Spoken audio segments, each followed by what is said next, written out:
경제브리핑 불편한 진실이 여러분의 확실한 두통 치료제가 되어드리겠습니다. 경제 뉴스가 연예 뉴스처럼 쉽게 들리는 그날까지. 경제브리핑 불편한 진실. 경제브리핑 불편한 진실 2월 6일 순서 시작하겠습니다. 경불진이 자랑하는 특급 용병 문자단과 콩가루 연합 이끌고 계신 정호희 대표님 모셨습니다. 네, 안녕하세요. 정호희입니다. 일주일 동안 잘 지내셨죠? 물론이죠. 아니 AS를 또 해주신다고 해서 너무 친절하신 게 아닌가 이런 생각도 들거든요. 제가 습자지 학파라고 들어보셨나요? 아, 습자지 학파. 이게 얇은 지식이죠. 아하. 넓은. 예예. 그래서 이제 뭐 이것저것 잡다하게 얘기는 많이 하는데 이 검증이 들어가면 좀 아하. 리스크가 좀 있는. 예예. 그래서 사실 AS 열심히 하자 하는 게 또 제 신조입니다. 그렇죠. 잘못 알고 있으면. 근데 사실 이 AS는 잘못 알고 있는 얘기는 아니고. 댓글에 팟빵 댓글에 엘리야 카잔 이야기를 지난번에 영화 속 노동 이야기하면서 했었잖아요.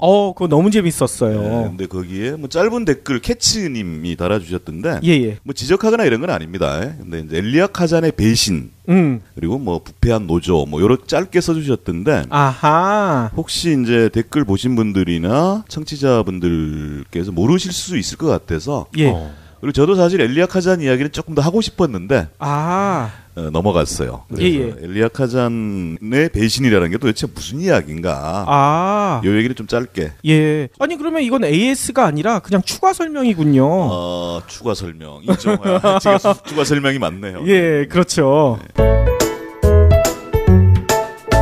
엘리야 카잔 굉장한 뭐 헐리우드의 대감독이죠. 그렇죠. 워터프론트 지난번에 소개해드렸고 욕망이라는 이름의 전차. 이 영화 진짜 멋있었는데요. 그렇죠. 에덴의 동쪽. 이것도 멋있었고요. 대작들 아닙니까? 이런 주옥 같은 작품. 50년대를 화려하게 장식했었죠. 근데 이분이 대단히 뭐 헐리우드 기준으로 치면 좌파적이고 진보적인 감독이었었어요. 근데 어느 날 캐치님이 지적하신 것처럼 변절을 합니다.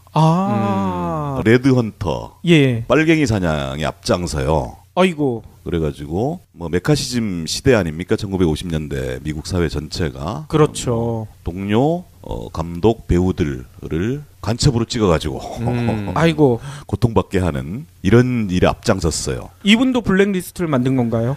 블랙리스트 뭐 자기가 만들었든 아니면 뭐 만든 걸 가지고 써먹었든 아주. 그래서 유명한 사건이 하나 있는데 1999년 3월 아카데미 시상식에 로버트 드니로 그리고 마틴 스콜세지 그러니까 평생공헌상 수상자를 발표를 하는데 그게 엘리야 카잔이에요.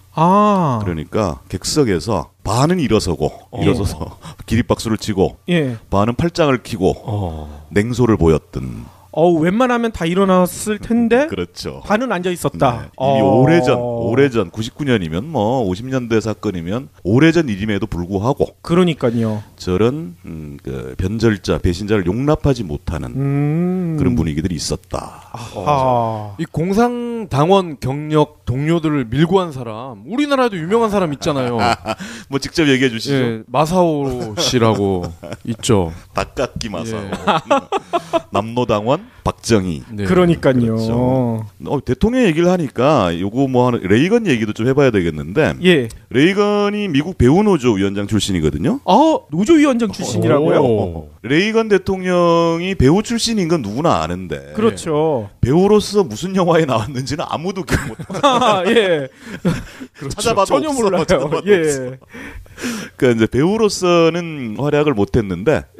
배우 노조 활동을 하면서 사실 미국 노동운동의 역사는 그 30년대를 지나면서는 우익화됩니다. 우경화돼요. 그래서 보수 노조, 보수 부패 노조 뭐 이게 사실은 미국 노조운동의 상징처럼 되어 있었고 이 47년에 미국 노조위원장을 그 명화배우 노조위원장을 했으니 이때가 또 저 2차 대전 직후 또 메카시즘 시대 뭐 이런 시대 아닙니까? 그 레이건 극우 사실 대통령이었잖아요. 이런 배경이 있는 사람이 레이건 대통령이었다. 이런 얘기도 덤으로 말씀드리는 겁니다. 그래서 공화당으로 그렇죠. 이 사람 뭐 골수 공화당원. 그리고 저희 뭐 초원농장 관련된 재미난 이야기가 있다고 하셨던 것 같은데요. 이게 재미난 이야기인지 모르겠는데 예. 지난 다른 에피소드에서 마블링 얘기가 나오고 아 그거 충격적이었어요. 예. 그래서 이게 이제 충격일지 재미일지 저는 오히려 유익한 이야기라고 생각돼서 한 번 더 말씀드리는 건데 문자당 당원이죠. 예. 문자당 당원 중에 초원농장 강대용 씨라는 분이 계세요. 이분이 우리나라에서는 거의 처음으로 동물복지 축산 개념을 도입해서 실현해낸 분이세요. 그래서 경불진 출연하면서 제가 초기에 한 번 정도 말씀을 드렸던 것 같은데. 예, 기억납니다. 이분에 대해서 지난번 뭐 마블링 얘기도 나오고 축산 과정 자체 문제도 지적되고 해서 한 번 더 조금은 자세하게 소개해드리려고 하는데 문자당 페이지 들어오셔서 문자당 사이트 들어오셔서 초원농장을 치면 소개 동영상이 있어요. 초원농장을 소개하는 동영상. 이게 2015년 KBS 환경 스페셜에 방송된 내용인데 거의 한 50분 분량의 10분 정도를 이 초원농장 소개를 쭉 하고 있습니다. 예, 저도 봤습니다. 그거 한번 보시면 딱 이해가 되실 텐데. 그렇죠. 예를 들어 뭐 많은 분들이 지적하지만 이 공장식 축산 자체가 문제일 뿐만 아니라 결국은 사람이 먹게 되는 건데 이게 항생제, 무한정 들어가고 이런 거 아닙니까? 그래서 무항생제 그다음에 약을 쓰지 않아요 여기는. 근데 그 비결은 어떤 거냐면 그 전에 보통 공장식 축산에서 돼지 100마리를 사육하는데 한 달 약값이 최소 150만 원에서 400만 원 정도가 든답니다. 돼지한테 쓰이는 약값이요? 그리고 이게 대부분의 항생제예요. 아이고. 항생제를 많이 투여하면 면역력이 떨어지겠죠. 그러니까요. 그래서 이 사료 자체를 바꿔버린 겁니다. 그래가지고 쌀겨, 깻묵, 옥수수, 바닷물, 그다음에 미생물 효소. 이걸로 자체 사료를 만들어요. 그 비용은 일단 떨어지고 물론 노력은 많이 들어가겠지만 약값, 사료값에 확 줄인 겁니다. 그리고 KBS 환경 스페셜 동영상을 보시면 알겠지만 축사가 굉장히 높고 커요. 그래요? 통풍이 잘 되게, 대류 순환이 잘 되게 이렇게 만들어 놓았고 돼지들이 뛰어놀 수 있게 축사 안에서뿐만 아니라 밖에도 풀어놓고 막 이렇게 되는 거예요. 그 동물에게도 좋은 것이 사람에게도 좋다. 그렇죠. 이런 걸 가지고 있는 거고 여기서 대단히 특이한 것 중에 하나가 돼지 농사 축산이죠. 농사가 아니구나. 돼지 키우면 분뇨 처리가 제일 큰 문제란 말이죠. 그렇죠. 그런데 1m를 팝니다. 바닥을. 거기에 통나무, 왕겨, 흙, 그다음에 미생물 이렇게 섞어놔요. 그러면 일단 먹는 것부터 미생물이 포함되어 있는 데다가 그리고 이 분뇨 자체도 또 그래서 미생물 작용을 일으켜가지고 분뇨 처리를 안 해도 되는 이런 획기적인 냄새가 안 나는군요. 그렇죠. 냄새가 안 날 뿐만 아니라 버릴 필요가 없는 미생물이 자체 분해를 시켜버린다는 거예요. 거기서. 그래서 노력은 굉장히 많이 들지만 가격 경쟁력도 있어요. 그리고 이게 이런 게 있답니다. 그러니까 이 스트레스 반응 시험이라는 게 있는데 그게 국제 표준이에요. 이 스트레스 반응이 공장식 축사에서 키운 소 돼지들은 굉장히 느리답니다. 낮은 거죠. 스트레스 반응이 낮다는 것은 사실은 그만큼 고통스러운 거고 스트레스를 못 느끼니까. 그렇죠. 고통을 받으면서도 고통을 못 느끼는 지경이 돼버리니까. 이게 결정적으로 나중에 고기 맛도 뚝 떨어진답니다. 그래요? 그래서 이걸 이제 그 국내 몇몇 대학들에서 LIG 반응법이라는 게 있다네요. 이게 저도 뭔지는 정확히 모르겠는데 스트레스 뭐 이렇게 반응 측정하는 게 있는데 이게 초원농장 돼지들은 뭐 분야별로 조금씩 다르대요. 6.5배에서 10배 정도 높답니다. 그러니까 정상인 거죠 이게. 높은 게 아니라. 그 공장식 축산에서 키우는 것들은 10분의 1밖에 안 된다는. 10배가 더 몸에 나쁘다는 걸 의미하는 거죠. 그래서 이 초원농장 돼지고기, 소고기들이 굉장히 맛있어요. 그리고 실제로 맛있어요. 그렇죠. 저도 직접 주문해서 한번 먹어봤는데요. 그렇죠. 일반 고기랑은 진짜 다르더라고요. 저희 와이프가 얘기하더라고요. 조리할 때부터 뭔가 좀 다른 것 같다. 그렇죠. 그런데 이게 좀 안타까운 것이 실제로 이 동물복지 축산 인증 마크가 있다니까요. 우리나라에 공인제도가 있는데 이것이 이제 주로 산란계 쪽이고 그조차도 1%같이 안 됩니다. 그리고 동물복지 축산이 도입된 계기도 이 초원농장 때문인데도 불구하고 강대용 씨는 신청을 아예 안 했어요. 안 했다고요? 그러니까 이제 뭐 관료들한테 시달린 것도 있겠지만 자기들 이상과 가치관에 맞지 않다. 지금 이 동물복지 축산은. 그래서 때려치고 독자의 길을 가고 있고요. 어허. 그리고 이 초원농장은 자체 사이트도 있습니다만 좀 결제 시스템 이런 게 좀 불편하대요. 그래서 문자당에 오시면 문자당에 오시면 다양한 종류의 그 부위별로 또 선택해서 팔거든요. 다 나눠져 있더라고요. 그렇죠. 그리고 이분이 진짜 멋있는 게 이 축산도 직접 하시지만 발골 해체하는 작업 있잖아요. 도축 하세요. 도축을 도축장 가서 해야 돼요. 그 자리에서 쫙쫙 해체해가지고 담아서 바로 배송해주기 때문에 굉장히 신선하고 그렇죠. 원래 맛있는 데다가 신선한 게 식탁으로 딱 오죠. 그리고 이번에 설 선물로도 기가 막히게 좋습니다. 아하. 지금 뭐 돼지만 쭉 말씀드렸습니다만 한우도 팔고 있으니까 직접 키우고 팔고 있으니까 많이 이용해 주십사 하는 말씀에서 조금 길게 말씀드렸습니다. 뭐 문자당이나 콩가루 연합에서 초원농장 돼지고기 사면 또 선물도 받을 수 있잖아요. 이건 죄송한데 콩가루 연합에는 입점해 있지 않고요. 콩가루 연합은 없군요. 문자당에만 있어요. 이게 또 이렇게 낚이는 건지 모르겠는데 티켓 드리죠. 뭐. 콩가루 연합에도 좀 땡겨주세요. 초원농장. 제가 이제 미처 준비 안 한 상태에서 훅 들어오는 바람에 어쩝니까 또 얘기를 하셨으니 약속 드리는데 문자당에서 초원농장 소고기 돼지고기를 사실 때 메모란에다가 경불진에서 들었거든요. 티켓 꼭 주세요 하면 써놓으시면 반드시 100% 보내드리겠습니다. 주문이 쇄도할 것 같은데요. 낚였는데. 저희가 원래 잘 낚습니다. 이렇게 훅 들어오셨습니다. 그러면 오늘 본격적인 이야기 또 노동 이야기 나눠봐야 될 것 같은데요. 오늘은 어떤 이야기부터 꺼내주실 건가요? 알쓸신노 알아두면 쓸모 있는 신나는 노동 이야기를 벌써 8번을 했고 이제 9번째인데 사실 이렇게 변죽만 울렸던 것 같아요. 주변 이야기, 뭐 영화가 어떻고 노래가 어떻고 역사가 어떻고 뭐 심지어 성경 등장하고 사서삼경 나오고 막 이랬는데 그런데 도대체 노동은 뭡니까? 노동은 뭡니까? 이 얘기를 이제 좀 본격적으로 해야 될 것 같아요. 일단 언어적으로 한번 따져봅시다. 노동자와 근로자 이게 특히 한국 사회에서는 굉장히 혼란스럽게 혼용되고 있습니다. 그렇죠. 예를 들어 법만 볼까요? 근로기준법이 있어요. 그리고 노동조합 및 노동관계 조정법이라는 게 있어요. 어디서는 근로고 어디서는 노동이고 고용노동부 산하에 근로감독관이 있는 거예요. 이게 좀 복잡하지 않습니까? 그러니까요. 그래서 이제 이 노동과 근로를 왜 이렇게 혼란스럽게 쓰고 있을까? 를 한번 살펴보면 일단 사전적으로는 이렇게 돼 있어요. 근로 말 그대로입니다. 한자 말이잖아요. 부지런히 일함. 근로 부지런히 일하는 것. 노동 사전에 있는 겁니다. 국어사전. 사람이 생활에 필요한 물자를 얻기 위해 육체적 노력이나 정신적 노력을 들이는 행위. 뭔가 조금은 더 한 발 나간 것 같긴 해요. 그렇죠? 그러네요. 민주노총 강령 이렇게 돼 있습니다. 선언이죠. 선언에 보면 생산의 주역이고 역사 발전의 주체인 우리 노동자는 이렇게 그러니까 이게 노동 행위 자체뿐만 아니라 노동자, 그다음에 노동 계급의 개념을 이렇게 이제 민주노총 노동운동 쪽에서는 하고 있다는 것인데 이 어감상 이렇습니다. 사실 이제 뭐 엄밀하게 따지면은 큰 차이가 있을까 싶습니다만 근로와 노동이 예를 들어 근로라 하면 대단히 소극적이고 수동적인 존재.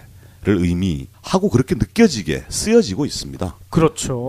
노동은 굉장히 능동적이고 주체적인 것인 거예요. 심지어 이런 거 한번 생각해 보세요. 정신대 문제 얘기를 하는데 우리가 조선 근로정신대예요. 정식 명칭이. 그렇죠. 근로정신대 시키는 대로 순종하고 하는. 그러니까 일단 이 근로라는 말을 소극적이고 피동적이고 수동적인 존재로 만들기 위한 그런 좀 사회적 다분히 이데올로기적인 용어가 근로자이다라고 일단 보면 될 것 같아요. 꼭 조선시대 때 얘기하는 것 같다는 느낌도 들어요. 그렇죠.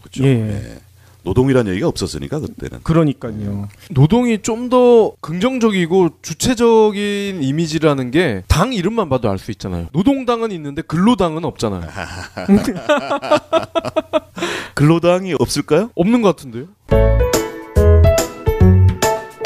아니 그러면 이 노동과 근로 얘기 나올 때 꼭 빠지지 않는 게 노동절 관련된 용어 요것도 매번 바뀌는 것 같더라고요. 그렇죠. 이게 우리가 이제 어쨌든 노동 교육 이런 걸 하면 노동 강사들이 빠뜨리지 않고 하는 얘기가 두 가지가 있는데 하나가 좀 전에 얘기하신 노동절. 왜 근로자의 날이지 우리나라는? 그러니까요. 그렇죠. 요게 하나 있고 또 하나가 노동자풍, 수배전단 노동자풍.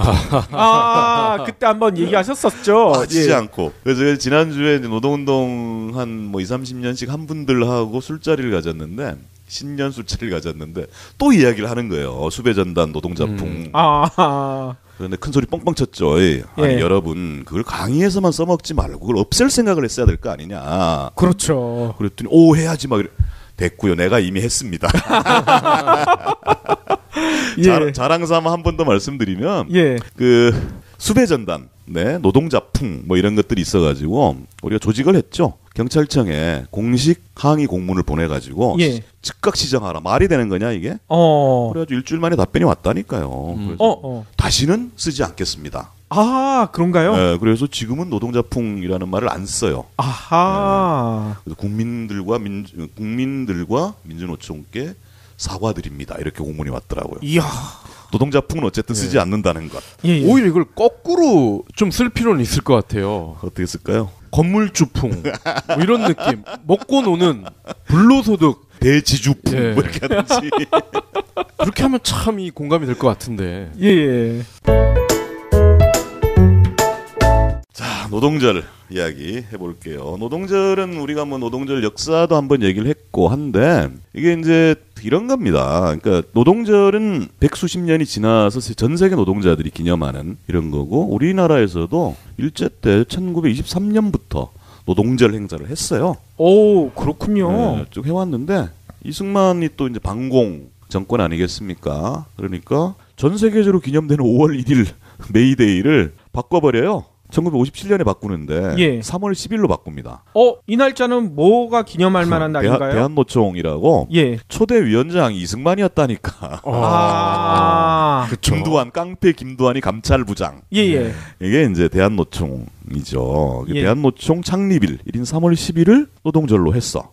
그래요? 그리고 이것이 90년대까지 이어진다니까요. 아이고. 그리고 그 중간에 근데 명칭은 또 노동절이었었어요. 날짜는 바꿔도. 그런데 박정희가 쿠데타를 하잖아요. 그리고 박정희 오늘 여러 번 등장합니다. 많이 나오는군요. 두 번째 등장했어요. 앞으로 또 등장할 것 같은. 1963년에 명칭도 바꿔버려요. 노동절은 빨갱이들이 쓰는 말이니 근로자의 날로 바꾸자. 그래가지고 3월 10일 근로자의 날로 90년대 중반까지 이어져 옵니다. 그렇죠. 아니 참 이 노동이 참 의문의 1패, 2패, KO패를 당하고 있는 거죠. 노동이 뭐 어때서 왜 빨갱이야. 누구나 하는 것이 노동인데. 이렇게 가다가 1994년에 5월 1일로 날짜는 바뀝니다. 날짜는 바뀌는데 명칭은 아직도 2017년, 18년 지금 현재도 근로자의 날입니다. 그리고 우리나라 법이 뭐 수백 개 되지 않겠어요? 이 근로자의 날 제정에 관한 법률이 우리나라 법 중 제일 짧을 거예요. 한 줄이 한 줄. 5월 1일을 근로자의 날로 한다. 그래서 이 근로자의 날을 바꾸자 이름을 이거에 대한 것은 이미 이 당시부터 굉장히 오랫동안 진행이 됐는데 청원도 되고 입법 발의도 되고 하는데 안 바뀌어요. 그래서 근데 헌법에 보면 노동이란 말은 단 한마디도 없습니다. 근로삼권이에요. 근로삼권. 노동삼권이 아니고. 우리나라 헌법이 그렇게 이미 그렇게 돼 있습니다. 그래가지고 이것이 잘못됐다고 바꾸자는 헌법 청원도 있었어요. 현재까지 갔는데 노동삼권이 아니고 근로삼권이 합헌이다. 이렇게까지 갔어요. 도대체 이게 뭐라고 이렇게까지 하는지 그러니까요. 이해하기 힘든 그런 게 있고요. 예컨대 이런 겁니다. 그러니까 이게 그냥 이데올로기적인 요소가 가득한 것이 우리가 민주노총에서 한 5년 전에 노동 인권 교육을 의무화하자. 그것도 당장 전면하기 어렵다면 실업계 고등학생들, 고3 실업계 고등학생들한테만이라도 노동 인권 교육을 의무화하자. 이랬더니 경총에서 바로 반박 성명이 나와요. 이념 편향 교육을 할 우려가 있다. 아니 노동법 알려주자는데 이념 편향이라니. 우리나라 헌법이 좌파 헌법입니까? 그렇지 않습니까? 심지어 거기 노동도 없는 근로임에도 불구하고. 제가 알고 있기로는 뭐 유럽뿐만 아니라 미국에서도 노동법은 학교에서 가르친다고 알고 있거든요. 가르쳐야 되고요. 우리가 또 많이 이제 인용하는 사례가 뭐냐면 독일 초등학생 교육이에요. 그렇죠. 여기는 노사 단체 교섭을 나눠서 단체 교섭 실습 납부를 합니다. 예. 그 이유는 이런 거예요. 누구나 사장님이 되거나 노동자가 둘 중에 하나는 될 거다. 그렇죠. 그러면 어느 편이 아닌 상대방을 이해하는 역지사지 교육을 어렸을 때부터 하는 거예요. 예. 그 뒤에 이제 노동에 대한 전근대적인 인식에 대한 이야기를 좀 하긴 할 텐데 이렇게 해야 상대방을 이해할 수 있는 겁니다. 근데 노동은 깡 무시해야 되는 존재. 이것이 이제 우리 사회에 사실은 전반적인 양상이고 그것을 반영하는 것이 이 근로와 노동 이런 용어가 가지고 맨날 논란을 일으키는 이런 것이 아닌가 싶습니다. 예. 아니 그러면 노동이 진짜 제자리를 찾기 위해서는요. 노동에 대한 정확한 역사적인 의미를 또 한번 살펴봐야 될 것 같아요. 노동이란 무엇인가? 예. 참 본질로 들어가기 참 오래 걸리네요. 이 노동을 노역으로 받아들인 겁니다. 노역. 전근대 시대에는 노역이죠. 노동이 아닌 노역으로 받아들인 건데 그래서 예컨대 창세기 얘기도 했습니다만 아담은 남자는 노역의 고통, 여자는 출산의 고통 이런 이야기가 나오기 시작하는 거잖아요. 그리고 그리스 시대 플라톤, 아리스토텔레스 이런 시대에 보면 노동은 아예 엄격하게 규정을 해버려요. 육체 노동, 육체적 노동만을 노동으로 본 겁니다. 아하. 그런데 정신 노동은 뭘까요? 그러니까요. 그다음에 감정 노동은 또 뭘까요? 예, 요즘은 감정 노동이 더 심하잖아요. 그럼요. 그래서 육체 노동, 정신 노동, 감정 노동까지 가게 되면 사람이 하는 일 자체가 그냥 노동이구나. 살아가는 것이 곧 노동이구나. 이렇게 보는 것이 근대적인 노동에 대한 개념이고요. 예. 조금 더 개념적으로 설명을 하면 노동은 전통적인 의미에서 보자면 인간이 목적의식적으로 도구를 사용하여 자연을 변화시키는 과정이다. 인간을 동물과 구별짓게 하는 핵심적인 행위이다. 어허. 이거죠. 그러니까 동물은 노동하지 않습니다. 예. 그죠? 목적의식적으로. 예. 그러면 인간에게는 노동을 빼앗아 버리면 동물과 같게 되는 거 아니겠습니까? 그렇죠. 근본적인 속성. 예. 사람이 가지는 근본적인 속성이 노동이고 곧 사회적인 노동이다. 그렇죠. 그래서 노동은 굉장히 중요한 인간의 본질적인 속성 중에 하나라는 거예요. 그래서 현대사회에서는 인간의 노동은 굉장히 다양화되고 고도화되고 조직화되어 있는데 인간을 인간답게 만드는 존귀함, 존엄함의 근거라는 본질에는 변함이 없다. 어허. 이런 겁니다. 노동은 동물과 인간을 구분짓는 본질적인 속성이고 그것이 꼭 존엄함, 인간적 존엄함, 존엄성을 의미한다. 어허. 이게 좀 말이 깁니다만 본질적인 속성, 그다음에 존엄성 이걸 좀 머릿속에 넣어두고 노동을 바라보기 시작하면 조금은 달라지지 않을까 싶어요. 그렇죠. 저희가 흔히 그 전에 얘기했던 노역 같은 경우에는 이게 존엄성과 완전히 상반되는 개념인데 실제 노동은 그게 아니라 인간을 존귀하게 만드는 그 본성을 가지고 있다. 좀 다른 의미로 다가오는 것 같아요. 노동은 노역이 아닙니다. 노역은 따로 있잖아요. 그렇죠. 교도소 이런 데서 황제 노역 사는 그런 게 진짜 노역인 거고. 그렇죠. 추력, 노역 이런 거고. 예. 노동에 대한 여러 가지 이제 분야랄까 설명 중에 이런 게 있어요. 미켈란젤로가 천정 벽화를 그리잖아요. 예. 그래가지고 나중에는 이게 뭐 누워서 작업을 하고 뭐 이러니까 온몸이 뭐 이 거북목이 되고 막 몸을 못 쓸 지경까지 갑니다. 예. 그래서 이게 노동일까 아닐까? 예술 행위인데 그죠? 그렇죠. 예술 노동이죠. 예. 예술 노동. 그리고 이거 조금 더 이상한 이야기인데 조영남 씨가 그림 팔면서 사기죄로 지금 입건돼 있잖아요. 재판받고 있어요. 그 화투 그림요. 네, 대작을 시키잖아요. 대작. 예, 그렇죠. 그래서 이거에 대한 논란이 꽤 있더라고요. 저는 뭐 아주 전문적인 건 모르겠습니다. 근데 이제 뭐 현대적인 미술 뭐 작품 프로세스 만드는 과정에서 대작도 시키고 한다고 하긴 해요. 예. 근데 이제 대작비를 50만 원 주고 1억에 팔아먹고 뭐 이래서 이제 이게 사기다. 뭐 이렇게 된 건데 이 행위는 과연 뭐냐? 노동이냐 아니냐? 사기라는 형법적인 문제와는 별개로 예술 행위 자체도 노동인 거죠. 그렇죠.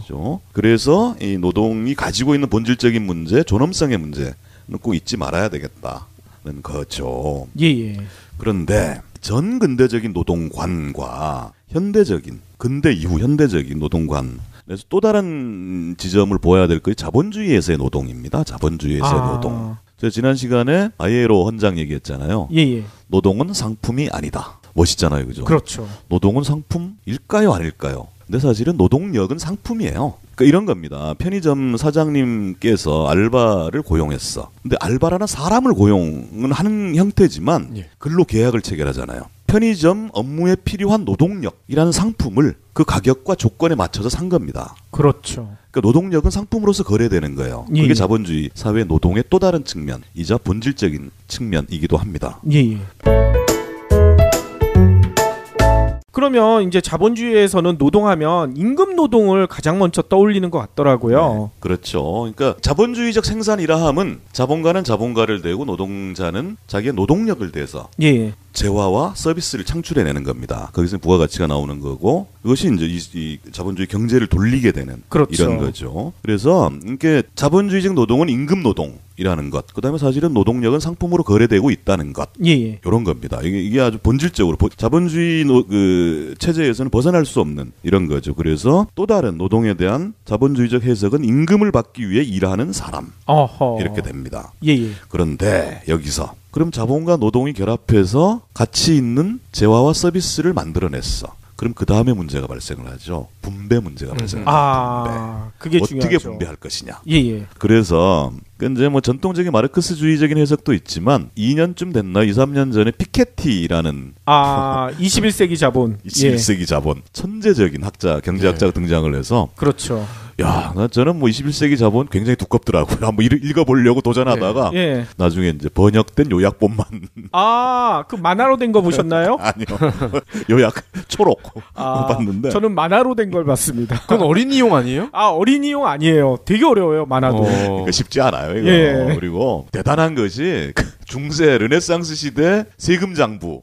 이걸 막 분석해내고 막 이러잖아요. 그렇죠. 그 자본 전체 총량과 그 노동 전체의 소득 이걸 이제 따져낸 겁니다. 그렇죠. 근데 사실 이것이 아주 특별한 개념은 아니고 지금 우리나라도 마찬가지고 전 세계적으로 어느 나라든 노동소득 분배율을 굉장히 중요한 수치로 보고 있습니다. 그렇죠. OECD 얘기 또 얘기해야 되는데 굉장히 낮습니다. 우리나라 노동소득 분배율이.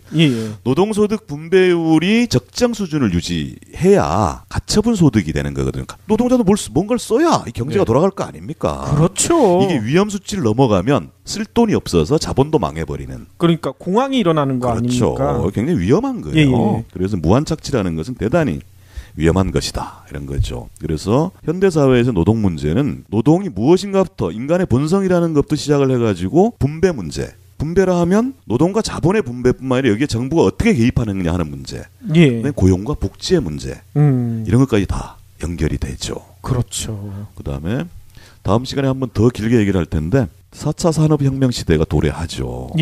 그 디지털 플랫폼에서의 노동은 도대체 뭘까?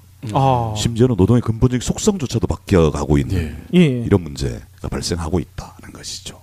사실 저희는 일을 하고는 있는데 노동을 하는 것 같지는 않아요. 그냥 노는 것 같아요. 노동을 즐기는 거죠. 저희야말로 알쓸신노 아니겠습니까? 진짜 그러네요. 한국 사회가 노동을 굉장히 한편으로는 두려워하고 한편은 천시하고 또 노동조합집으로 가면 혐오하죠. 그렇죠. 이제 두 가지 배경이 있는데 하나는 분단 상황이기 때문입니다.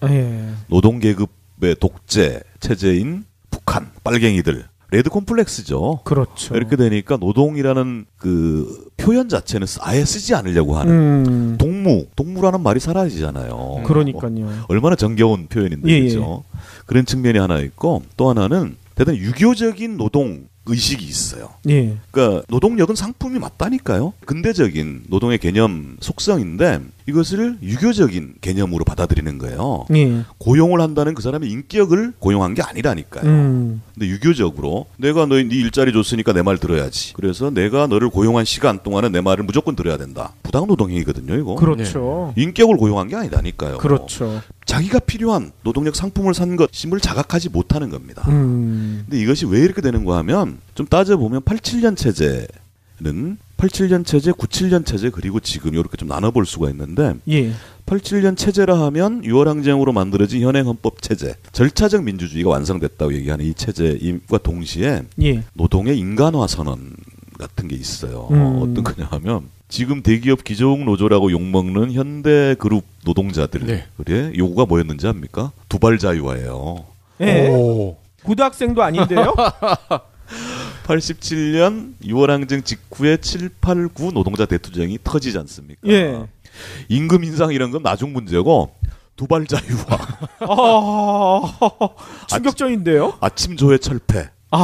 이거를 군대식이고 유교적으로 노동자들을 사육시킨 겁니다. 아니 노동하는데 머리가 길든 짧든 자동차 조립하는데 무슨 상관이 있냐고. 그러니까요. 그러니까 제일 첫 번째 이유가 두발 자유화요.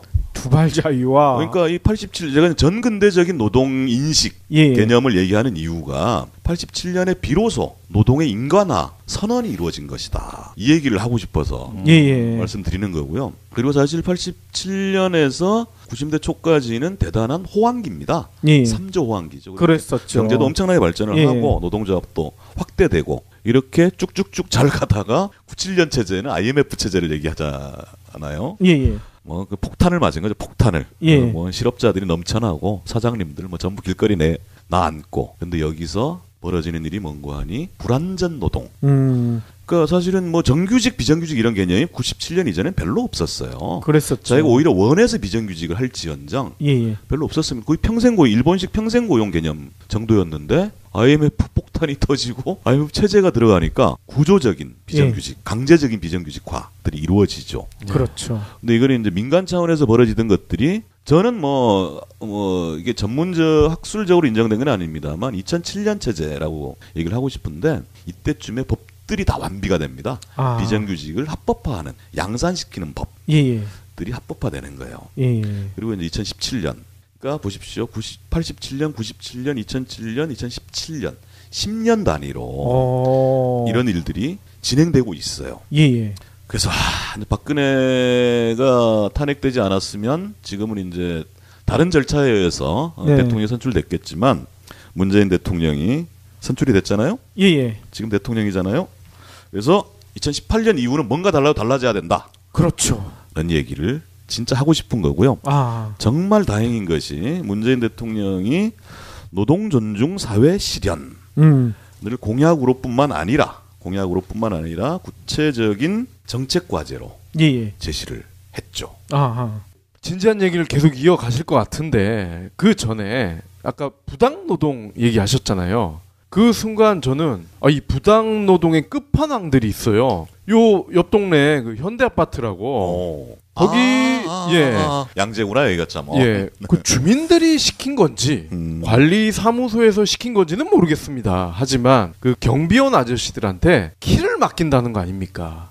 그러면 이분들이 발레 파킹을 하셔야 돼요. 자동차 키를? 아마 원인은 그건 것 같아요. 이제 오래된 아파트다 보니까 지하 주차장이 없겠죠. 그런데 사람들이 돈은 많아. 그러니까 1인 1차. 그러니까 4인 가구만 돼도 차가 4대야. 그 오래된 아파트에. 주차장은 없고. 저도 한번 들어가 봤어요. 거기 그러니까 주차 못 하겠던데. 그렇죠. 원래 있던 얼마 안 되는 주차장 이 옆에 또 옆에 계속 나란히 병렬 주차를 하는 시기겠죠. 그래서 이게 계속 되다 보니까 지들이 차 빼주고 이러는 게 귀찮으니까 이거를 경비 아저씨들한테 다 떠넘긴 거예요. 그래놓고 또 잘라. 그러니까요. 그것도 자른 이유가 그겁니다. 발레 파킹 하라고 했는데 뭐 이렇게 불만이 많아? 이 경비원 아저씨들이 임금 인상을 요구를 했다는 거예요. 우리는 남들 안 하는 것도 이렇게 하는데 좀 올려달라. 그러면 올려줄 수 있잖아요. 그게 싫다고 이 90명 정도 되죠? 이분을 이제 일괄 해고를 한 거죠. 천민자본주의의 아주 전형적인 거인데요. 그렇죠. 제가 누누이 말씀드리잖아요. 인격을 고용한 것이 아니다. 인격을 당신들이 살 수도 없으려니와. 그렇죠. 노예잖아요. 인격을 산다는 것은. 그 필요한 상품을 구매한 거라니까. 그렇죠. 발레 파킹이 필요하면 발레 파킹 노동에 필요한 그 노동력을 사야 되는 거예요. 그리고 정당한 대가를 줘야 되는 것이고 소비자일 뿐이라니까 당신들도. 그러니까요. 왜 그러니까 사람을 이 얘기 진짜 막 열받죠. 우욱하는데 우리 또래들은 이렇게 저는 70년대 시골 국민학교를 다녔는데 어떤 시대에 살았나 하면 이제 국민학교 소사 아저씨들이라고 있었죠. 그러면 이제 당신이 푸세식 변기 이런 데서 이렇게 청소를 하는 장면이 그러면 이제 그 교실 창밖에 지나갈 거 아닙니까? 그러면 거의 100% 모든 선생들이 하는 이야기가 이 얘기였었어요. 니들 공부 안 하면 저렇게 된다. 맞아요. 그런데 당시 우리 친구들, 우리 또래 한 국민학교 2, 3학년 10살 미만 아이들이 일제히 표정이 싸늘해집니다. 왜냐하면 누군가의 아버지거든. 그러니까요. 그리고 그 한 길 넘어서는 진짜 땀 흘려서 농사 짓고 있는 사람들이거든. 근데 이 화이트 칼라라는 교사가 심지어 교사가 교사는 노동자 아닌가? 물론 그런 생각도 없으니까 그따구 소리를 했겠지만 그런 얘기를 듣고 자란 거예요. 그렇죠. 그래서 이 노동 내에서의 차등과 차별 이게 머릿속에 있는 것이 얘기 또 길어지는데 한마디 더 하면 이건 대놓고 한번 얘기해 봅시다. 작년 교사 임용 문제 때문에 교대생들이 데모를 합니다. 데모를 해요. 그러니까 뭐 자기들 노력한 거에 대한 정당한 보상이 안 된다고 생각하니 문제 제기할 수 있고 집단행동 할 수 있겠죠. 근데 피켓이 등장을 해요. 엄마 나 이렇게 열심히 공부했는데 교사 못 돼 하면서 이 시험 문제지 푼 거 이걸 같이 이렇게 들고 있어요. 이 얘기는 무슨 얘기인고 하니 공부 안 해가지고 교대 못 온 것들이 그래가지고 비정규직 된 사람들이 왜 갑자기 정규직을 요구하냐. 당신들은 정규직되면 안 된다. 이렇게 된 겁니다. 그러니까 노동에 대한 그 존귀함, 존엄성, 심지어 사람에 대한 존엄성조차 없다 보니까 그런 발상이 나오고 그래서 사회적으로 굉장히 욕을 먹을 수밖에 없죠. 그렇죠. 그러니까 그 사람들이 그렇게 공부할 수 있는 게 자기의 노력 때문에 공부할 수 있었던 게 전혀 아니잖아요. 사회가 뒷받침해 줬기 때문에 그 사람들이 그렇게 공부할 시간이 있었던 건데 그런 거는 다 깡그리 무시하고 자기 노력만 강조하는 게 이게 진짜 말이 안 된다고 생각이 들더라고요. 꼰대들이 그런다잖아요. 아프니까 청춘이고. 꼰대지. 아프면 환자지. 그게 왜 청춘이야. 그러니까요. 그리고 노력. 그냥 노력도 하잖아요. 노력해라 이건데. 뭔가 한참 길어져야 됩니다. 이게 말도 안 되는 것이 노동의 개념 아까 뭐 인간의 속성 얘기를 했습니다만 인류 역사의 축적물입니다. 그렇죠. 저 멀리 진짜 원시인 호모사피엔스 시절부터 시작해서 수만 년의 인류 역사에 응집된 결과물이 노동력인 거예요. 노동인 거예요. 동물은 노동 못하는 거 아닙니까? 그렇죠. 교육도 사회가 뒷받침하는 것이고 부모 세대 좌우지간에 이렇게 자기 혼자 노력하는 해서 되지 않는다는 걸 알면서도 똑같은 세대들끼리 청년 20대 세대들이 너희들은 왜 노력 안 했어? 라고 서로 손가락질하는 것이 옳은 일입니까? 그러니까요. 아닌 거죠. 이때 등장하는 것이 노동 존중. 그렇습니다. 그러면 노동 존중 이야기 해주셔야 되는데 현재 문재인 대통령도 공약으로 노동 존중 사회를 얘기를 하셨잖아요. 그럼요. 공약뿐만 아니라 주요 정책 과제로 노동 존중 사회 실현을 얘기했고 그걸 지금 추진 중인 거죠. 내용이 굉장히 많아서 그 주요 대목만 알려드릴게요. 문재인 대통령을 지지하는 분들조차도 노동에 대해서는 폄훼하고 노동조합을 혐오하는 경우가 없지 않습니다. 근데 제가 또박또박 읽어드릴 테니 잘 좀 들어주십시오. 한국형 사회적 대화기구를 만들어서 노동 존중 사회 기본 계획을 수립한다. 그냥 일방적으로 추진하지 않겠다는 것이 할 수도 없고요. 사회적 기구, 대화기구 필요합니다. 그다음에 체불임금 제로 시대를 구축하겠다. 체불임금 이건 뭐 사실은 당연한데도 이게 잘 안 되니까. 그러니까요. 진짜 돈 떼먹지는 말자. 이런 이야기고요. 그다음에 노동인권 교육 의무화 및 알바 존중법 도입을 통해 전 연령대의 노동 기본권을 보장하겠다. 그래서 굉장히 중요한 대목이에요. 그러니까 이게 그냥 뭐 돈이 오가는 이런 문제가 아니라 인식을 바꿔야 된다는 거거든요. 그렇죠. 현대적인 노동관. 그것이 노동인권 교육이고요. 제도로서는 청년 알바부터 노장년층까지를 보호해야 한다. 이런 거고요. 지난 시간에 ILO 얘기했잖아요. ILO 핵심 협약 비준으로 높은 수준의 노동 기본권을 보장한다. 이거 제가 지난 시간에 굉장히 길게 얘기했던 ILO. 그렇죠. 이게 글로벌 스탠다드 아니겠습니까? 그럼요. 이게 글로벌 스탠다드입니다. 그리고 중요한 대목 나옵니다. 노조 가입률과 단체협약 적용률 제고를 통한 노동 존중 사회 구축. 이것이 왜 중요하냐 하면 노동 보십시오. 순서상 치면 사회적 대화기구를 통해서 노동존중사회 기본계획을 마련하고 노동존중사회를 구축의 핵심이자 결론은 뭐냐 하면 노조 가입률을 높이고 단체협약 적용률을 높인다는 것. 이겁니다. 노조가 노동존중사회의 핵심이다. 이런 겁니다. 그리고 이 노조 밖에 있는 90%의 중소 영세 미조직 노동자들의 권리를 보장한다.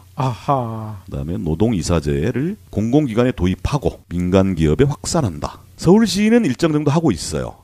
서울지하철공사 같은 노동이사제가 이미 도입돼 있는데 이건 중앙정부 차원에서 진행하겠다. 이런 겁니다. 그래서 글로벌 스탠다드도 얘기를 하셨습니다만 이 방향과 원칙이 맞고 이렇게 추진되어야 합니다. 그렇죠. 이것에 대해서는 노조뿐만 아니라 시민사회, 그다음에 중앙정부, 기업들도 같이 노력해야 되겠다. 이런 말씀을 꼭 드리고 싶은 거죠. 예. 저는 한 가지 바람이 있는 게 문재인 대통령이 올해 돌아오는 노동절에 예전 오바마 대통령처럼 모든 국민들한테 살고 싶으면 노조에 가입하라. 이런 얘기를 좀 그런 기조의 연설을 좀 해주셨으면 좋지 않을까. 이런 생각도 들거든요. 할 것 같지 않아요? 할까요? 저는 했으면 좋겠는데요. 예. 아니 지금 이제 노동 존중 사회 실현에 대한 기본 내용 이거는 제가 얘기하는 게 아니라니까요. 대통령이 직접 얘기한 대통령이 되고 나서 한 거라면 이번 노동절에는 이런 연설 꼭 할 것 같은데. 갸우뚱하는 분들도 있긴 해요. 그렇죠. 지지율 때문에 아니 한상균 위원장 같은 분이 아직도 감옥에 있을 이유가 사실 그렇죠. 없어요. 근데 이제 뭐 그냥 이게 여담입니다만 아니 왜 석방 특사가 안 될까요? 그랬더니 물론 대통령 직접 얘기가 아니잖아요. 지지율 때문에 빨갱이들하고 노동조합이 빨갱입니까? 아니잖아요. 박근혜 반대하다가 구속된 양반을 그렇죠. 이렇게 오랫동안 잡아두는 것. 어쨌든 진정성을 믿고요. 그럼에도 불구하고 기본 방향에 대해서 동의하고 그 문재인 대통령 정부의 진정성을 믿기 때문에 그렇죠. 실현될 수 있도록 뭐 최대한 협조하는 것이 기본적으로 옳지 않겠나 생각합니다. 그렇기 위해서는 지방선거 때 뭔가를 진짜 국민들이 보여줘야 문재인 대통령도 힘이 나서 그런 얘기를 진짜 잘 해주시지 않을까 이런 생각도 들고요. 우리 방송이 경제 브리핑 아닌가요? 정치. 근데 저희는 기조가요. 경제는 경제만 가지고는 못 바꾼다. 정치 구조도 바뀌어야 된다는 얘기를 끊임없이 해왔거든요. 당연하죠. 정치 경제학이라는 또 별도의 학문도 있고 그렇지 않습니까? 그렇죠. 경제만 가지고 뭐. 오늘도 정 대표님으로부터 노동에 대한 진짜 재미난 이야기 많이 들었습니다. 저희가 노동에 대해서 예전에 생각했던 노역이랑 그리고 근로랑 어떻게 구분해야 되는지 그 깨달음도 배워가는 것 같아요. 잘 들어주셔서 감사합니다. 그러면 다음 주에는 더 재미난 얘기 해주시겠죠? 네, 노력해보겠습니다. 그러면 오늘도 긴 시간 동안 귀한 말씀 너무나 감사드리고요. 다음 주에 또 뵙도록 하겠습니다. 수고하셨습니다. 고맙습니다.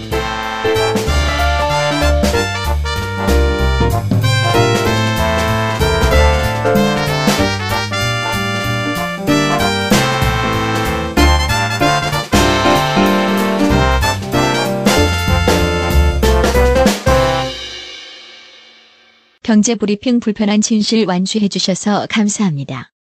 하트 투첩, 댓글 남기기, 계좌 후원 등 다양한 방법으로 힘을 보태주세요.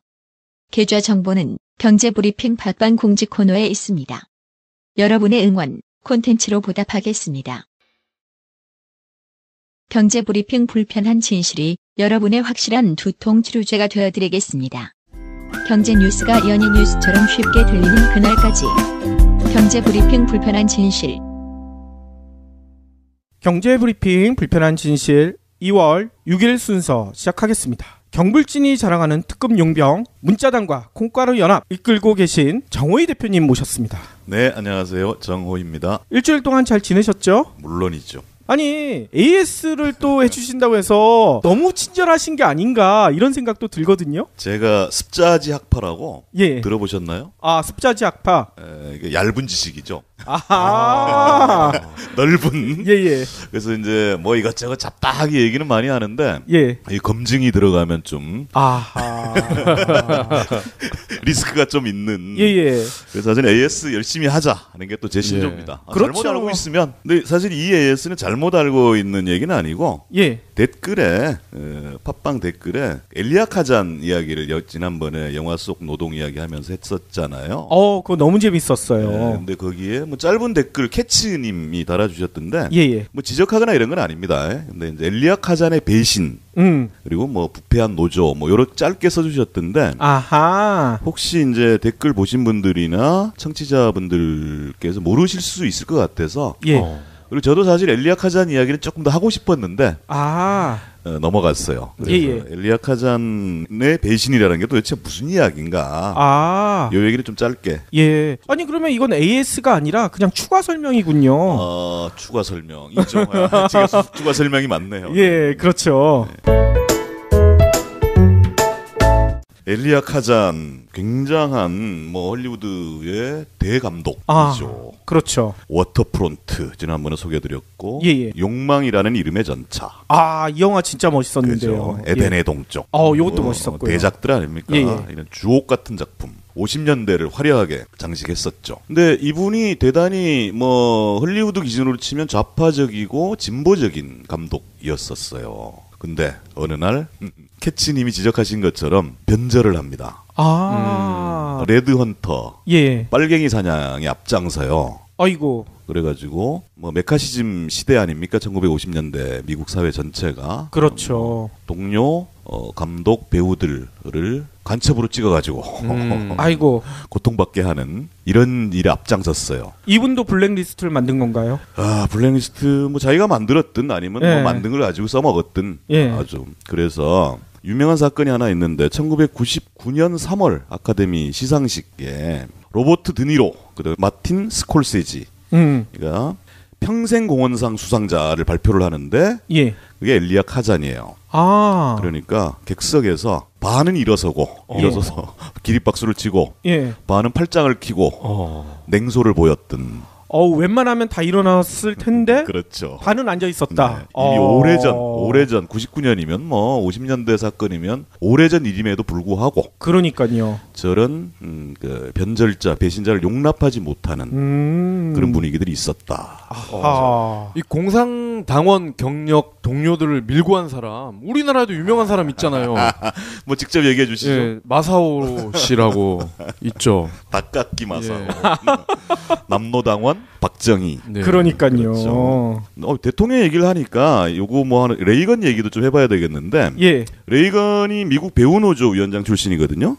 노조위원장 출신이라고요? 레이건 대통령이 배우 출신인 건 누구나 아는데. 그렇죠. 배우로서 무슨 영화에 나왔는지는 아무도 기억 못합니다. 그렇죠. 찾아봐도 전혀 없어. 몰라요. 그러니까 이제 배우로서는 활약을 못했는데. 배우 노조 활동을 하면서 사실 미국 노동운동의 역사는 그 30년대를 지나면서는 우익화됩니다. 우경화돼요. 그래서 보수 노조, 보수 부패 노조 뭐 이게 사실은 미국 노조운동의 상징처럼 되어 있었고 이 47년에 미국 노조위원장을 그 명화배우 노조위원장을 했으니 이때가 또 저 2차 대전 직후 또 메카시즘 시대 뭐 이런 시대 아닙니까? 그러니까 레이건 극우 사실 대통령이었잖아요. 이런 배경이 있는 사람이 레이건 대통령이었다. 이런 얘기도 덤으로 말씀드리는 겁니다. 그래서 공화당으로 그렇죠. 이 사람 뭐 골수 공화당원이죠. 그리고 저희 뭐 초원농장 관련된 재미난 이야기가 있다고 하셨던 것 같은데요. 이게 재미난 이야기인지 모르겠는데 지난 다른 에피소드에서 마블링 얘기가 나오고 그거네요. 도축을 도축장 가서 해야 돼요. 그 자리에서 쫙쫙 해체해가지고 담아서 바로 배송해주기 때문에 굉장히 신선하고 그렇죠. 원래 맛있는 데다가 신선한 게 식탁으로 딱 오죠. 그리고 이번에 설 선물로도 기가 막히게 좋습니다. 지금 뭐 돼지만 쭉 말씀드렸습니다만 한우도 팔고 있으니까 직접 키우고 팔고 있으니까 많이 이용해 주십사 하는 말씀에서 조금 길게 말씀드렸습니다. 뭐 문자당이나 콩가루 연합에서 초원농장 돼지고기 사면 또 선물도 받을 수 있잖아요. 이건 죄송한데 콩가루 연합에는 입점해 있지 않고요. 콩가루 연합은 없군요. 문자당에만 있어요. 이게 또 이렇게 낚이는 건지 모르겠는데 티켓 드리죠. 뭐. 콩가루 연합에도 좀 땡겨주세요. 초원농장. 제가 이제 미처 준비 안 한 상태에서 훅 들어오는 바람에 어쩝니까 또 얘기를 하셨으니 약속 드리는데 문자당에서 초원농장 소고기 돼지고기를 사실 때 메모란에다가 경불진에서 들었거든요. 티켓 꼭 주세요 하면 써놓으시면 반드시 100% 보내드리겠습니다. 주문이 쇄도할 것 같은데요. 낚였는데. 저희가 원래 잘 낚습니다. 이렇게 훅 들어오셨습니다. 그러면 오늘 본격적인 이야기 또 노동 이야기 나눠봐야 될 것 같은데요. 오늘은 어떤 이야기부터 꺼내주실 건가요? 알쓸신노 알아두면 쓸모 있는 신나는 노동 이야기를 벌써 8번을 했고 이제 9번째인데 사실 이렇게 변죽만 울렸던 것 같아요. 주변 이야기, 뭐 영화가 어떻고 노래가 어떻고 역사가 어떻고 뭐 심지어 성경 등장하고 사서삼경 나오고 막 이랬는데 그런데 도대체 노동은 뭡니까? 노동은 뭡니까? 이 얘기를 이제 좀 본격적으로 해야 될 것 같아요. 예. 일단 언어적으로 한번 따져봅시다. 노동자와 근로자. 이게 특히 한국 사회에서는 굉장히 혼란스럽게 혼용되고 있습니다. 그렇죠. 예를 들어 법만 볼까요? 근로기준법이 있어요. 그리고 노동조합 및 노동관계조정법이라는 게 있어요. 어디서는 근로고 어디서는 노동이고 고용노동부 산하에 근로감독관이 있는 거예요. 예. 이게 좀 복잡하지 않습니까? 그러니까요. 그래서 이제 이 노동과 근로를 왜 이렇게 혼란스럽게 쓰고 있을까를 한번 살펴보면 일단 사전적으로는 이렇게 돼 있어요. 근로 말 그대로입니다. 한자 말이잖아요. 부지런히 일함. 근로 부지런히 일하는 것. 예. 노동 사전에 있는 겁니다. 국어사전. 사람이 생활에 필요한 물자를 얻기 위해 육체적 충격적이었어요. 예. 그래서 이게 이제 충격일지 재미일지 저는 오히려 유익한 이야기라고 생각돼서 한 번 더 말씀드리는 건데 문자당 당원이죠. 예. 문자당 당원 중에 초원농장 강대용 씨라는 분이 계세요. 이분이 우리나라에서는 거의 처음으로 동물복지축산 의 개념을 도입해서 실현해낸 분이세요. 그래서 경불진 출연하면서 제가 초기에 한 번 정도 말씀을 드렸던 것 같은데. 예, 기억납니다. 이분에 대해서 지난번 마블링 얘기도 나오고 축산 과정 자체 문제도 지적되고 해서 한 번 더 조금은 자세하게 소개해드리려고 하는데 문자당 페이지 들어오셔서 문자당 사이트 들어오셔서 초원농장을 치면 소개 동영상이 있어요. 초원농장을 소개하는 동영상. 이게 2015년 KBS 환경 스페셜에 방송된 내용인데 거의 한 50분 분량의 10분 정도를 이 초원농장 소개를 쭉 하고 있습니다. 예, 저도 봤습니다. 그거 한번 보시면 딱 이해가 되실 텐데. 그렇죠. 예를 들어 많은 분들이 지적하지만 이 공장식 축산 자체가 문제일 뿐만 아니라 결국은 사람이 먹게 되는 건데 이게 항생제, 무한정 들어가고 이런 거 아닙니까? 그래서 무항생제 그다음에 약을 쓰지 않아요 여기는. 근데 그 비결은 어떤 거냐면 그 전에 보통 공장식 축산에서 돼지 100마리를 사육하는데 한 달 약값이 최소 150만 원에서 400만 원 정도가 든답니다. 돼지한테 쓰이는 약값이요? 그리고 이게 대부분의 항생제예요. 아이고. 항생제를 많이 투여하면 면역력이 떨어지겠죠. 그러니까요. 그래서 이 사료 자체를 바꿔버린 겁니다. 예. 그래가지고 쌀겨, 깻묵, 옥수수, 바닷물, 그다음에 미생물 효소. 이걸로 자체 사료를 만들어요. 그 비용은 일단 떨어지고 물론 노력은 많이 들어가겠지만 약값, 사료값을 확 줄인 겁니다. 그리고 KBS 환경 스페셜 동영상을 보시면 알겠지만 축사가 굉장히 높고 커요. 그래요? 통풍이 잘 되게, 대류 순환이 잘 되게 이렇게 만들어 놓았고 돼지들이 뛰어놀 수 있게 축사 안에서뿐만 아니라 밖에도 풀어놓고 막 이렇게 되는 거예요. 그 동물에게도 좋은 것이 사람에게도 좋다. 그렇죠. 이런 걸 가지고 있는 거고 여기서 대단히 특이한 것 중에 하나가 돼지 농사 축산이죠. 농사가 아니구나. 돼지 키우면 분뇨 처리가 제일 큰 문제란 말이죠. 그렇죠. 그런데 1m를 팝니다. 바닥을. 거기에 통나무, 왕겨, 흙, 그다음에 미생물 이렇게 섞어놔요. 그러면 일단 먹는 것부터 미생물이 포함되어 있는 데다가 그리고 이 분뇨 자체도 또 그래서 미생물 작용을 일으켜가지고 분뇨 처리를 안 해도 되는 이런 획기적인 냄새가 안 나는군요. 그렇죠. 냄새가 안 날 뿐만 아니라 버릴 필요가 없는 미생물이 자체 분해를 시켜버린다는 거예요. 거기서. 오호. 그래서 그러니까 노력은 굉장히 많이 들지만 가격 경쟁력도 있어요. 그리고 이게 이런 게 있답니다. 그러니까 이 스트레스 반응 시험이라는 게 있는데 그게 국제 표준이에요. 이 스트레스 반응이 공장식 축사에서 키운 소 돼지들은 굉장히 느리답니다. 낮은 거죠. 스트레스 반응이 낮다는 것은 사실은 그만큼 고통스러운 거고 스트레스를 못 느끼니까. 그렇죠. 고통을 받으면서도 고통을 못 느끼는 지경이 돼버리니까. 이게 결정적으로 나중에 고기 맛도 뚝 떨어진답니다. 그래요? 그래서 이걸 이제 그 국내 몇몇 대학들에서 LIG 반응법이라는 게 있다네요. 이게 저도 뭔지는 정확히 모르겠는데 스트레스 이렇게 반응 측정하는 게 있는데 이게 초원농장 돼지들은 분야별로 조금씩 다르대요. 6.5배에서 10배 정도 높답니다. 그러니까 정상인 거죠, 이게. 높은 게 아니라. 그 공장식 축산에서 키우는 것들은 10분의 1밖에 안 된다는. 10배가 더 몸에 나쁘다는 걸 의미하는 거죠. 그래서 이 초원농장 돼지고기 소고기들이 굉장히 맛있어요. 그리고 실제로 맛있어요. 그렇죠. 저도 직접 주문해서 한번 먹어봤는데요. 그렇습니다. 일반 고기랑은 진짜 다르더라고요. 네. 저희 와이프가 얘기하더라고요. 조리할 때부터 뭔가 좀 다른 것 같다. 그렇죠. 예. 그런데 이게 좀 안타까운 것이 실제로 이 동물복지축산 인증 마크가 있다니까요. 우리나라에 예. 공인제도가 있는데 이것이 이제 주로 산란계 쪽이고 그조차도 1% 같이 안 됩니다. 아하. 그리고 동물복지축산이 도입된 계기도 이 초원농장 때문인데도 불구하고 강대용 씨는 신청을 아예 안 했어요. 어이? 안 했다고요? 그러니까 이제 뭐 관료들한테 시달린 것도 있겠지만 예. 자기들 이상과 가치관에 맞지 않다. 지금 이 동물복지축산은. 예. 그래서 때려치고 독자의 길을 가고 있고요. 어허. 그리고 이 초원농장은 자체 사이트도 있습니다만 좀 결제 시스템 이런 게 좀 불편하대요. 그래서 문자당에 오시면, 문자당에 오시면 다양한 종류의 그 부위별로 또 선택해서 팔거든요. 예. 다 나눠져 있더라고요. 그렇죠. 그리고 이분이 진짜 멋있는 게 이 축산도 직접 하시지만 발골 해체하는 작업 있잖아요.